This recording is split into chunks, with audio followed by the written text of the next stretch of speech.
Hello students, जैसा कि हम सबको पता है यूनिवर्सिटी ने सेकेंड सेम, फोर्थ सेम और सिक्स सेमेस्टर के एग्ज़ाम्स जो हैं वो कैंसिल कर दिए।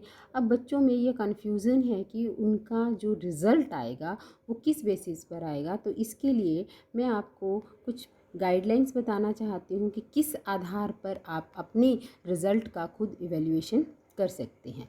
अब मेरे पास ये फर्स्ट सेमेस्टर की एक डीएमसी है जिसमें कि बच्चे ने हर एग्ज़ाम को फर्स्ट सेमेस्टर का क्लियर किया हुआ है। उसके फर्स्ट सेमेस्टर के इधर वाले जो ये मार्क्स हैं ये उसने थ्योरी में लिए हैं और ये उसके असेसमेंट हैं और टोटल उसका पेपर जो है वो 100 मार्क्स का है। इस तरीके से टोटल उस बच्चे के 6 पेपर हुए 100 के, तो टोटल मार्क्स जो हैं वो 600 हो गए। ये डीएमसी है बीकॉम के स्टूडेंट्स की। इसी तरीके से बीए के स्टूडेंट्स भी अपना रिज़ल्ट एवेलुएट कर सकते हैं।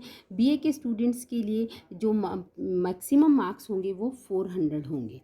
तो इसने जो इन 6 पेपर में मार्क्स गेन किए वो हैं 321। अब सेकेंड सेमेस्टर के बच्चे अपना रिज़ल्ट सेल्फ कैसे इवेल्युएट कर सकते हैं। देखिए, यूनिवर्सिटी जो है उसने आपका जो टोटल पेपर, आपके टोटल मार्क्स एक पेपर के 100, तो टोटल मार्क्स जो हैं वो आपके 600 हो गए बीकॉम के स्टूडेंट्स के लिए। ठीक, इन 600 को वो 2 पार्ट्स में डिवाइड कर देंगे। 300 एक तरफ, 300 एक तरफ, यानी कि 50% मार्क्स जो हैं वो ये आपके इवेल्युएट होंगे इंटरनल असेसमेंट के बेस पर, जो आपके टीचर आपकी लगा कर देते हैं। और ये 300 मार्क्स जो हैं ये आपके एवेल्युएट किए जाएंगे सेमेस्टर 1 के रिज़ल्ट के बेस पर। ये है सेकेंड सेमेस्टर के स्टूडेंट्स के लिए। ठीक, चलो अब जैसे जो ये 300 मार्क्स हैं ये कैसे कैलकुलेट किए जाएंगे मैं इसके बारे में आपको बताना चाहती हूँ। इधर देखिए, अब यहाँ से हम जो फर्स्ट सेमेस्टर के रिज़ल्ट है उसका परसेंटेज निकाल लेंगे। कितने परसेंटेज हुए? 321 डिवाइडेड बाय 600 मल्टीप्लाइड बाय 100। ऐसे करके हम इसका परसेंटेज निकालेंगे। तो ये आपके आ गए 53.5%। इसका मतलब है कि जो आपने फर्स्ट सेमेस्टर में जो रिज़ल्ट है वो आपका 53.5% आपने रिज़ल्ट मार्क्स फर्स्ट सेमेस्टर में गेन किए। अब आपके सेकेंड सेमेस्टर के रिज़ल्ट के भी जो आपके 300 मार्क्स हैं उनमें से भी आपके जो मार्क्स हैं वो 53% के हिसाब से कैलकुलेट कर लीजिए। 53.5 जो है ये आपने गेन किए 100 में से, तो 300 में से आपके कितने मार्क्स आएंगे इसको हम कैलकुलेट कर लेंगे। 15, 3 3 द 9, 0 और 15 and 1 16, यानी कि आपके 160 या फिर 161 मार्क्स जो हैं वो आपने गेन कर लिए 300 में से। अब बात आती है कि ये 300 मार्क्स जो रेस्ट ऑफ द 50% मार्क्स जो हैं 300 वो कैसे होंगे। अब हम सबको पता है कि हमारे इंटरनल असेसमेंट हर पेपर के लिए होती है 20 मार्क्स की। हमारे 6 पेपर्स हैं। ठीक, कितनी हो गई?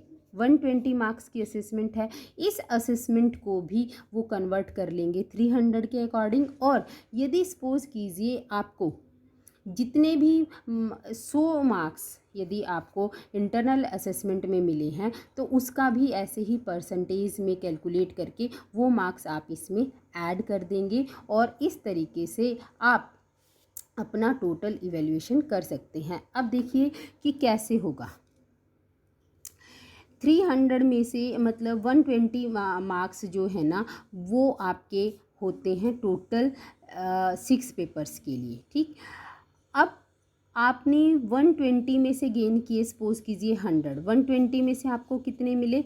वो 120 में से मिले आपको 100, तो 300 में से आपको कितने मार्क्स मिले आप यहाँ पर वो उसका भी कैलकुलेशन कर लेंगे।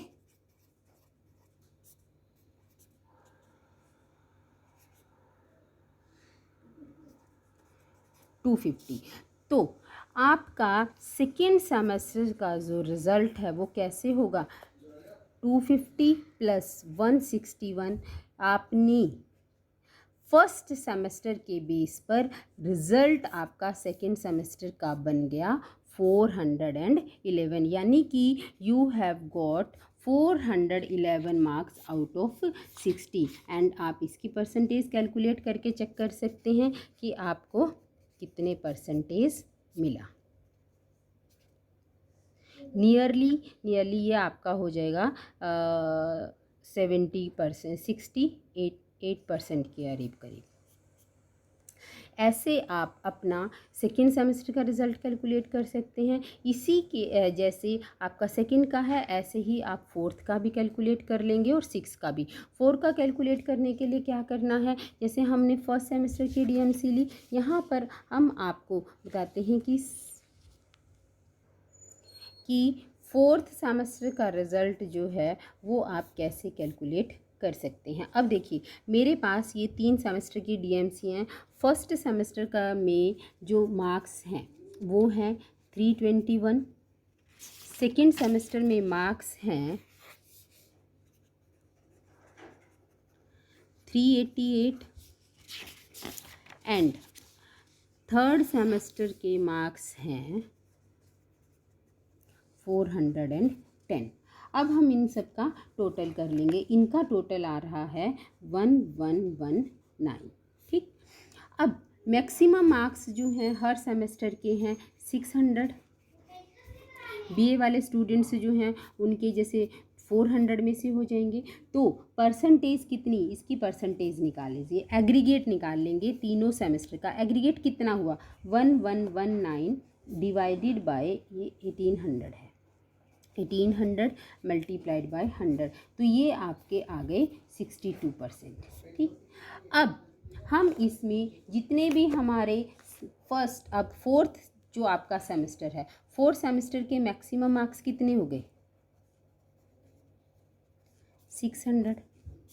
600 में से 300 जो आपके वो इंटरनल असेसमेंट में चले जाएंगे और 300 जो है ना वो आपके इस थ्योरी के बेस पर लगेंगे। तो हम इसका यहाँ पर परसेंटेज निकाल लेंगे, 62 डिवाइडेड बाय 100 मल्टीप्लाइड बाय 300। तो 300 में से 186 मार्क्स आपको मिल गए थ्योरी में। और सपोज़ कीजिए उसके अकॉर्डिंग ही जैसे हमने फर्स्ट सेमेस्टर के निकाले, फर्स्ट सेमेस्टर में हमने निकाला था कि हमारा जो यहाँ पर असेसमेंट में उसी तरीके से मिल जाते हैं हमें 250 मार्क्स। तो टोटल मार्क्स